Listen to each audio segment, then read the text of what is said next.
Magandang gabi mga kaloto and welcome to LRT PH channel para alamin ang mga loto result ngayong araw ng Martes, December 3, 2024 para sa 9 p.m. draw ng mga PCSO games na 2D Lotto, 3D Lotto, 6D Lotto, Lotto 642, Super Lotto 649, and Ultra Lotto 658.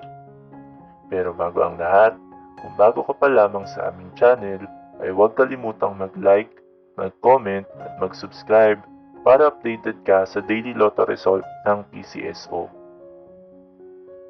Para sa Ultra Lotto 658, we have no winner para sa jackpot prize na 180,441,043 pesos and 60 centavos.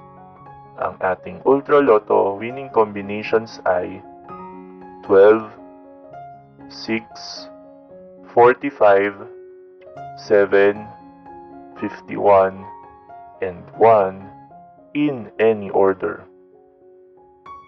Para naman sa Super Lotto 649, we have no winner para sa jackpot prize na 28,442,398 pesos and 40 centavos.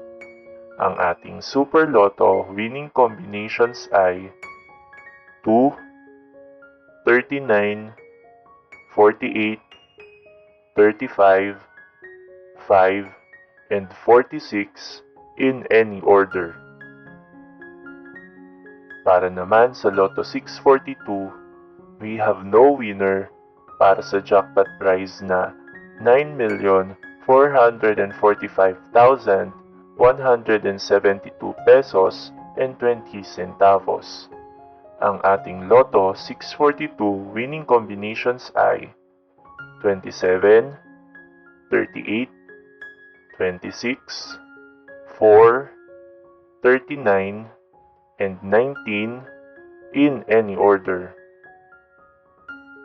Para naman sa 6-digit Lotto, ang ating winning combination ay 7, 2, 0, 9, 3, and 4 in exact order. Para naman sa 3-digit Lotto for 9 p.m. draw, ang ating winning combinations ay 0, 4, and 7 in exact order.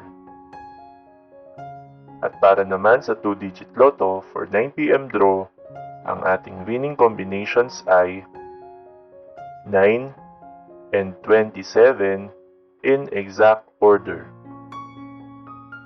Narito naman ang ating susunod na draw schedule para sa araw ng Miyerkules, December 4, 2024.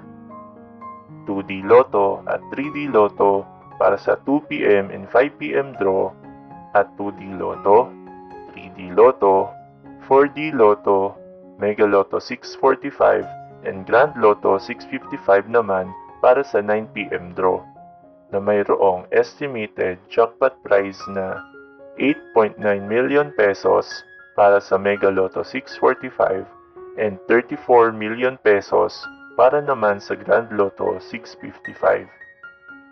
Congratulations to all the winners at marami pong salamat sa inyong panonood at patuloy na pagsuporta.